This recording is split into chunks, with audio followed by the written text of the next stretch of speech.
hili na kuwasaidia ili waweze kutenda sawasawa wajibu waliokabidhiwa wa Yesu Kristo Bwana wa kanisa hapa kwenu. Ikiwa mnakubali hivyo, semeni ndio tunakubali, Mungu atusaidie. Ndio tunakubali, Mungu atusaidie.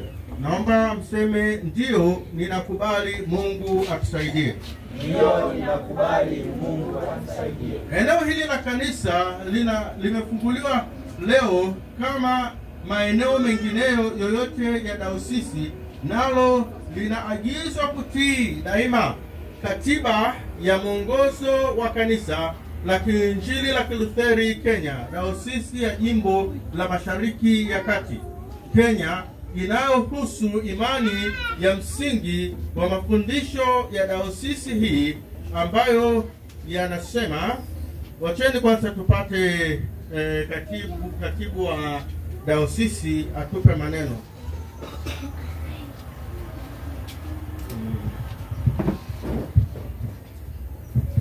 Naweza sema nikiwa tu hapa katika ninazungumzia kuhusu katika katiba la kanisa, katiba ambayo tunapata hard copy, lakini sana inapatikana pia kwa soft copies. Kwa hivyo wazee katika kanisa hili nitawatumia ikiwa katika soft copy.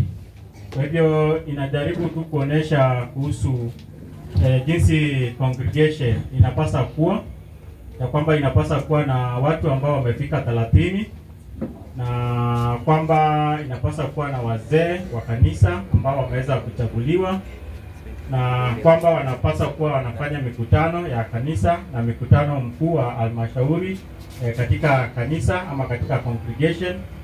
Na kwa hivyo katika wazee hawa kuna wajibu wao ambao wameweza kupewa na wajibu ambao wanapasa kutekeleza katika kanisa.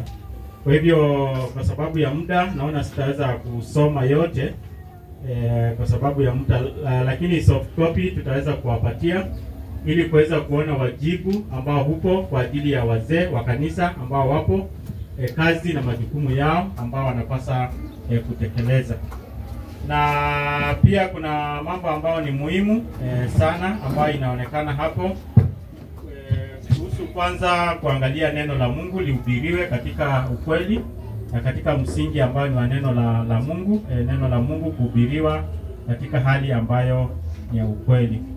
Na pia inaonesha kwamba kusimamia mioyo ya watu na kuweza kutembelea wale wajiwezi na kutembelea wale ambao ni wagonjwa, na ili na wao pia wakaweze kusikia neno la Mungu na kuweze kuwalete katika nyumba ya Kristo.